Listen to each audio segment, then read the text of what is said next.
What's up guys, it's me Jeremy. Throughout the years, Riot created loads of really awesome champions, but every now and then something comes out that makes you wonder if maybe they took things just a little bit too far. As we go through the top 10 overloaded champion kits in League, we'll be measuring these champions by their utility, versatility, and the raw amount of tools that the champion has within their kit. And it is worth mentioning that just because a champion has an overloaded kit does not mean that they are overpowered. In fact, a lot of the champions on this list are reasonably weak right now, and are that way due to massive nerfs they have received as a result of their champion being overloaded. Anyways, let's get started. At number 10, we have Aurelia, and if we take a look at her kit, it's no surprise. With targeted crowd control, true damage, a great gap closer that is extremely versatile since it resets its cooldown on a kill, loads of sustain, and tenacity. Now, Aurelia is maybe a little bit weird for this list because when you play her, she doesn't always feel overloaded, because it's her passive of giving her so much sustain and the super strong passive that gives her tenacity up to as much as 40% that truly makes her overloaded. And because of her kit, she's been super strong for a really long time and has had loads of success at the competitive level. Next up at number 9, it's Nidalee. Any champion that has two forms is bound to have an overloaded skill set simply due to the fact that they technically have 7 abilities, and Nidalee is no exception. Her mobility shines out a lot since it can be both targeted and directional, as well as, let's not forget, her movement speed bonus from her passive, in addition to her traps that can be a great tool for vision, as well as her heal and the attack speed it gives, and percent missing health damage on her takedown, as well as her extremely high range and solid poke, and you're left with a pretty crazy champion. Unlike Aurelia, due to Nidalee's two forms giving her different skill sets, when you play her, she's a really good example of a champion that really feels overloaded, and pretty much all champions that have two forms feel like this too, since there's just so much to do in their kits, and Nidalee's been a fairly dominant champion over the years and has been successful for just about as long as I can remember. And at number 8, we have Rek'Sai. Ever since Rek'Sai was released, she's been a super strong jungle champion, and it's mostly due to the large amount of tools that her kit has to succeed. With an area of effect knockup, strong AoE damage for clearing camps, sustain through her Fury Bar, true damage, passive attack speed, a global teleport, and super good mobility and map movements, and let's not forget, a passive that gives her vision of all enemies near her in a huge radius, and it's no wonder that Rek'Sai has remained one of the strongest jungle picks in the game, and has dominated the meta quite effectively ever since her release. Now, Rek'Sai is actually kind of similar to Aurelia, and while she doesn't really feel super overloaded when you play her, it's the passives and the options that her kit creates that really make her truly overloaded. Next up at number 7, we have Yasuo. He's probably a prime example of a kit that is extremely complicated to understand and to play, mostly due to his passive and his Steel Tempest, and that's generally because those skills are really overloaded and essentially really complicated. And in turn, this kind of makes him feel really overloaded too, in having a shield to absorb poke damage, reduced cooldown on his Steel Tempest based on attack speed, a high range area of effect knockup that can also be in an AoE melee radius, as well as his ultimate being what is essentially a second knockup, and some crazy powerful dashes, especially when he's near a creep wave, and a wall that blocks all projectiles, not to mention the fact that he doesn't have to use mana. And with all of those tools, Yasuo has typically been quite a frustrating champion to play against, and although he isn't as strong as he used to be, mainly due to a huge amount of nerfs, he's still played every once in a while and has had a lot of success, mainly due to the fact that he's so overloaded. And at number 6, we have Azir. With his passive to give him a ton of attack speed, a slow, 2 knockups in his kit, a shield, super high ranges, and the ability to manipulate where his auto attacks are coming from,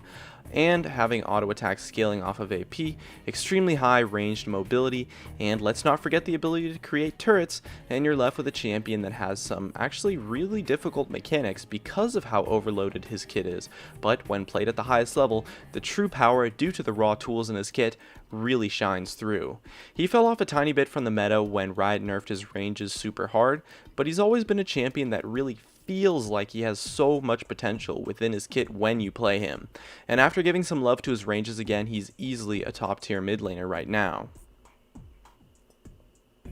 Next at number 5, it's Gnar. Once again, we have a champion who has 2 forms, essentially giving them 7 abilities, and with 2 slows, an AoE knockback, a stun, percent maximum health damage that gives him movement speed, strong mobility, passive attack speed or tankiness depending on his form, as well as not having to use mana for all of this, and having a huge attack speed passive, and we're left with a champion that is quite difficult to play, but has some crazy tools to work with, which as a whole really makes him feel like an overloaded champion when you play him. Gnar has seen loads of success at the competitive level, and even with some nerfs, he's definitely still a really viable option right now.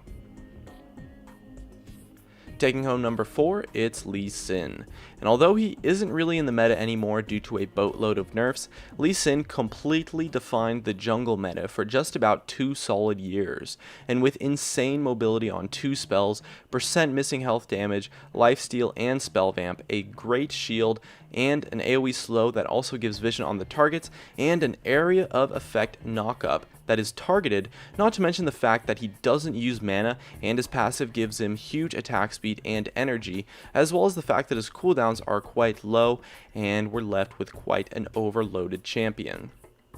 His kit used to be a small amount more overloaded as well, with things like armor shred, and so the nerfs actually hurt him a decent amount, and when he was strong, he was like a crazy champion, and the fact that he essentially has 7 abilities as well certainly helps him a lot. And overall, his kit is extremely dynamic and gives you loads of versatility and tools to make plays in your game. And at number 3 we have Jace, and as a champion with 2 forms, it's no wonder that he has quite an overloaded kit. But with an area of effect movement speed gate, crazy high ranges and poke, the ability to get maximum attack speed with his W, a slow on his Q, a knockback and percent max health damage on his E, armor and magic shred, as well as bonus damage and movement speed whenever he changes forms, as well as a gap closer and mana regen in his melee form, and some extra tankiness, and it's no wonder that it took Riot pretty much a whole season of nerfing this guy for him to finally fall off the meta. He's finally starting to come back now a tiny bit that he's getting some buffs, but he's had more than his fair share of dominance in the competitive scene.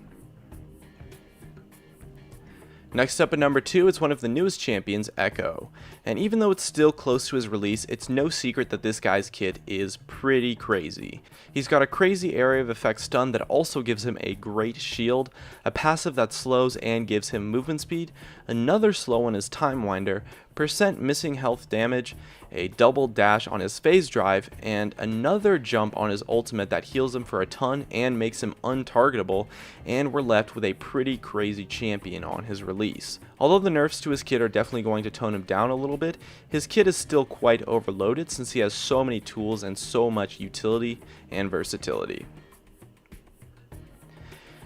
And lastly, taking home the number 1 spot, we have Elise. And as another champion with 2 forms, giving her what is essentially 7 abilities,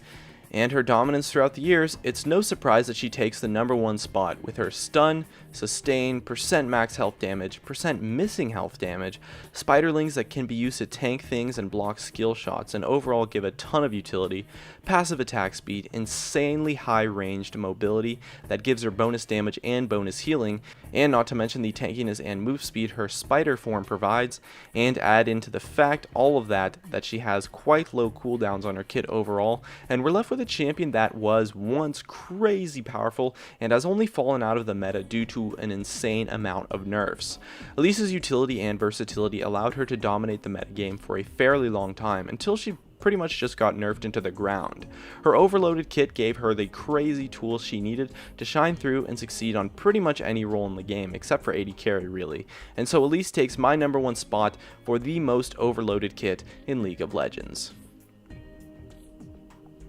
And that just about wraps it up. If you enjoyed the video, make sure to subscribe and hit that like button, as well as you can check out some of my other videos on the screen too to help support me. Thank you guys so much for watching, and of course, I'll see you guys next time.